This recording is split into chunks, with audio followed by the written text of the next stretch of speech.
အားလုံးပဲမင်္ဂလာပါကျွန်တော်ရဲ့ Tech Fortress Channel ကနေကြိုဆိုလိုက်ပါတယ်ကျွန်တော်ဒီနေ့မှာ Linux Basic Series ရဲ့ Part 3ကို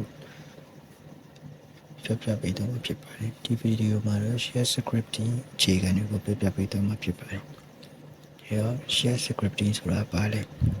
Linux မှာ command တွေကိုတခါရ run နေတာဒါမှမဟုတ် automation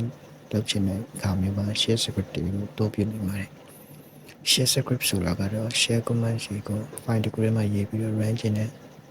အချိန်မှာ run လို့ရအောင်လုပ်ပြီးတဲ့ script တစ်ခုပါဒီတော့ကျွန်တော်ပထမဆုံး share script တစ်ခုရေးမယ်ဆိုလို့ရှိရင် script file တစ်ခု find ရမယ်ကျွန်တော်အရင်ဒီမှာပြတော့ပြတဲ့အတိုင်းကျွန်တော်ရေးနာလို့ script တစ်ခု find ရမယ်ကျွန်တော် script.sh my script.sh ဆိုတဲ့ script file ကို find ရမယ်ကျွန်တော်ဒီပထမဆုံး share script ကိုရေးတဲ့အချိန်မှာပထမဆုံးလောရမယ့်ချက်က Japan လေးကိုထည့်ရအောင် assign နဲ့ exclamation mark လေးနဲ့ဒီလိုရှင် slash forward slash လေးဒီလိုရှင် bin forward slash bash ဒါတော့ကျွန်တော် share script ပထမဆုံးရေးတဲ့အချိန်မှာလောရမယ့်အရာတစ်ခုဖြစ်ပါတယ်ဒီလိုရှင်ကျွန်တော်ဒီ script ကဘယ်လို output ထုတ်ချင်လဲဆိုလို့ရှိရင်ကျွန်တော် hello ဆိုတဲ့စာသားလေးကို output ထုတ်မယ်ဆိုလို့ရှိရင် echo hello break ကျွန်တော်ဒီလိုရပြီးတော့လို့ရှိရင် control s နဲ့ save လိုက်မယ်ဒီမှာဆိုလို့ရှိရင်ကျွန်တော်ဒီမှာ script.sh ဆိုတဲ့ file လေးရှိတယ်ဒီမှာ script.sh ကဒီတိုင်းရှင် run လုပ်ပြီးမြင်ရတယ်ပေါ့ဒီကောင်ကို executable permission ပေးရမှာဖြစ်ပါတယ် executable permission ပေးဖို့ဆိုလို့ရှိရင် space bar sh my script.sh ဆိုတာလေးကြားလိုက်မှာဖြစ်ပါတယ်ဒီလိုမျိုးကြားလိုက်ပြီးလို့ရှိရင်ဒီ share script ကနေ executable permission ပေးပြီးပြောလို့ဖြစ်ပါတယ်ဒီကောင်ကို execute လုပ်လို့ရပြီဖြစ်ပါတယ်အဲဒါလည်းအကြောင်းပြောင်းသွားဖြစ်ပါတယ်ဒီကောင် remote solution တော့ forward slash my script.sh ဆိုပြီးရလိုက်မှာရလိုက်မှာဆိုရင်ကျွန်တော်တို့ထားခဲ့တဲ့ hello fresh ဆိုပြီးတော့စာသားလေးပေါ်လာမှာဖြစ်ပါတယ်နောက်ပြီးလို့ရှိရင်ကျွန်တော်ဒီ script ကိုပဲတက်ပြီး edit လုပ်မယ်ဘယ်လိုမှဘယ်လို edit လုပ်မလဲဆိုလို့ရှိရင်ကျွန်တော်ဒီ variable တစ်ခုထားမယ်ဘာname ဆိုပြီးထားတယ် name ကျွန်တော်ဆိုပြီးထားလိုက်ဒီ name ကိုကျွန်တော်ကဒီ variable name ဆိုတဲ့ variable ကိုကျွန်တော်ပြန်ပြီးတော့ဘယ်လို output ထုတ်ရမလဲဆိုလို့ရှိရင်echo hello variable ကိုတပည့်ကမှဒီ $sign လေးကိုတော့$sign နဲ့လို့ရှိရင် name ဆိုပြီးရေးလိုက်မယ်ဆိုလို့ရှိရင်ဒီ hello ကျွန်းဆိုပြီးတော့ output ထုတ်ပြီးတော့မှဖြစ်ပါတယ်ဒီကောင်လေးဒီ script လေးကို run လုပ်မယ်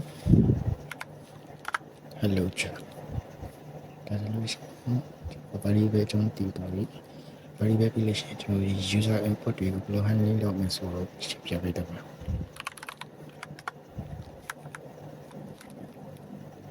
ဒီကောင်ကို handling လုပ်မယ်ဆိုရင်ကျွန်တော်ပုံမှန်လုပ်နေတယ်ကျွန်တော်ရဲ့နာမည်ကိုရခိုင်းမယ်ကျွန်တော်ရဲ့နာမည်ကိုမေးပြီးလို့ရှိရင်နာမည်ရေးရဲ့အချိန်မှာနာမည်ရေးပြီးရဲ့အချိန်မှာကျွန်တော်ရဲ့နာမည်ကို hello from တူပါညာဆိုပြီးတော့ပြန်နေ script လေးကိုရေးမယ်ပေါ့ဒီ script ကိုရေးဖို့ဆိုလို့ရှိရင်အခု what is your name ဒါပြလို့ရှိရင်ကျွန်တော်တို့ဒီ name ကိုကျွန်တော်တို့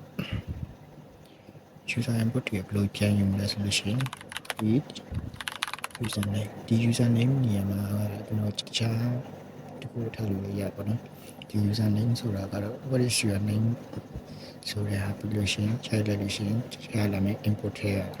ကောင်းယူပြီးတော့ယူလာပဲဖြစ်ပါတယ်ဒီ username လေးအခု hello ဒါတော့ဆိုတော့ကျွန်တော်ပြခဲ့တဲ့ variable မှာပြောရခဲ့တဲ့အတိုင်းပဲ username ဆိုပြီးရလိုက်ပါ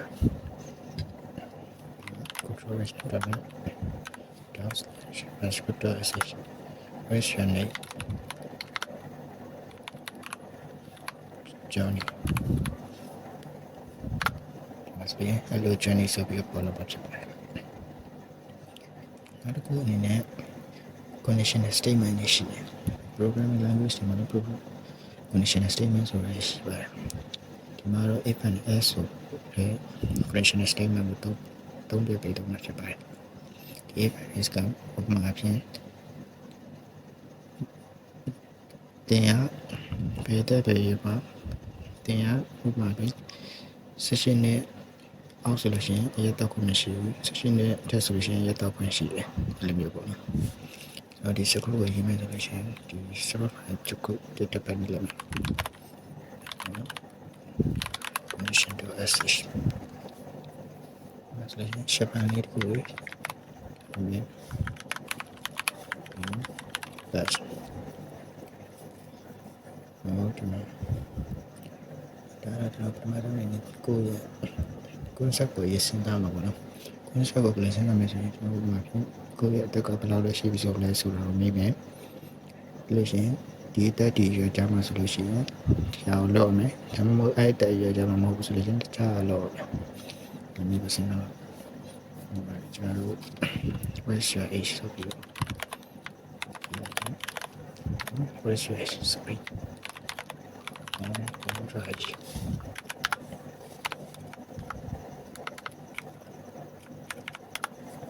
လူချင်းကျွန်တော်ဒီ user input ကိုပြန်ယူပါမယ် age ဒီဟောတာလေကိုယ့်ရဲ့တက်ကဘယ်လောက်ရှိပြီလဲဆိုတော့မြင်ရချင်ပါ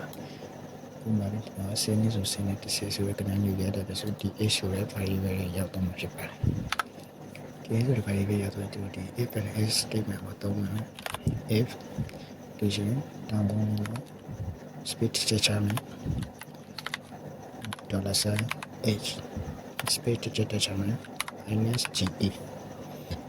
minus ge ကဘာလဲဆိုကျွန်တော်ပြင်ရှင်းပြပါမယ်80 space ချက်ချမယ်တော့ကို semicolon 10အခု g change pr statement တော့မယ် statement မှာကျွန်တော်ဒီ age 18ဆိုပြီးတော့ပတ်စပ်လို့တော့အခုဆိုပြီးဒီကားတော့ပါမယ် so change pr လို့ရှိရင် fine ဆိုတာလည်းဆို finish ဆိုကျွန်တော်ဒီ script ကပြီးသွားပြီဆိုတဲ့အကြောင်းပြောတာပဲဖြစ်ပါတယ်ဒီပထမဆုံးလေးပြန်ပြောမယ်ဆိုလို့ရှိရင်အောင်ဒါရေကိုရဲ့တက်ဘလောက်ရှိတယ်ဆိုတော့ပြန်ကျွန်တော်တက်ကိုတည့်ရတဲ့ဒီ user input ကိုဒီ age ဆိုတဲ့ variable ချင်တယ် age ဆိုတဲ့ variable က18ဆိုတဲ့9နဲ့ ce ဆိုတာ greater than or equal ကိုပြောတာဖြစ်ပါတယ်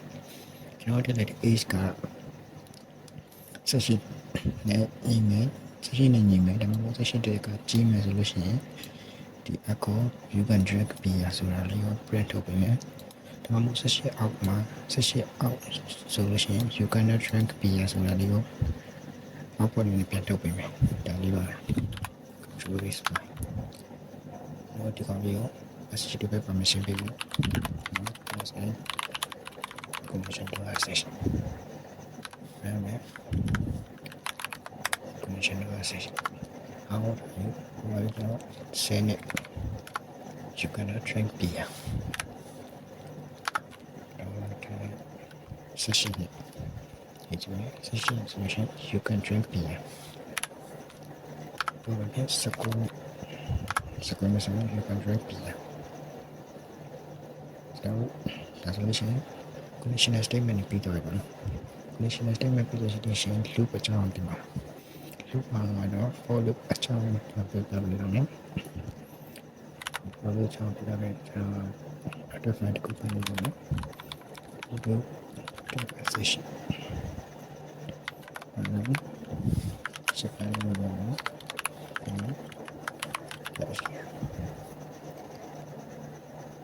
for loop ကြောင့် for loop ကိုတော့ for I in 1 2 3 4 5နောက်တစ်ခုမျိုးပြလို့ရှိရင်ရှင်းရှင်းရမှာပါ2 account number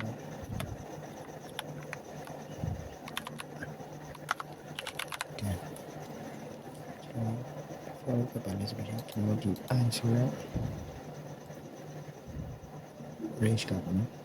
1 2 3 4 5ဆိုတော့ဒီနားမှာရှိပါတယ်ဒီနားလေးဖြစ်နေပါI got 1 2 3 4 5 to machine resolution ako ano ito po niyo resolution 10 ito na control is not tool na ito ka mga studio pa permission payment ito sa ito accession ito slash ito accession number 1 2 3 4 5 so we check lang siya not to look to you check lang yung sinabi yung solution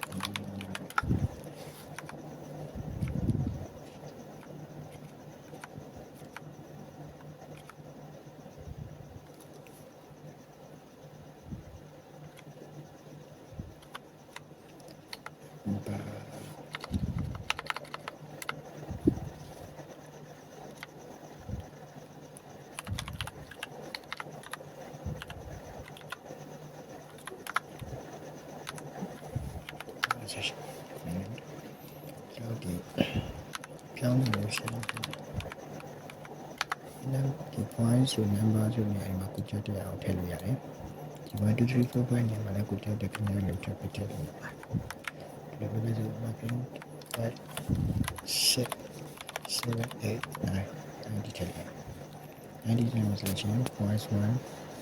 2 3 4 5 6 7 8 9 10 11 ဖြစ်ပါတယ်Okay. Okay,ကျွန်တော်ဒီတင်ပြတာလေးရတော့ပါတယ်။ဒီမှာလည်း Linux Basic Platform ကိုတပည့်ပြပေးတော့မယ်။ဒီ channel လေးကို like and subscribe လုပ်ပေးဖို့လည်းမေးပါနဲ့။ကျေးဇူးတင်ပါတယ်။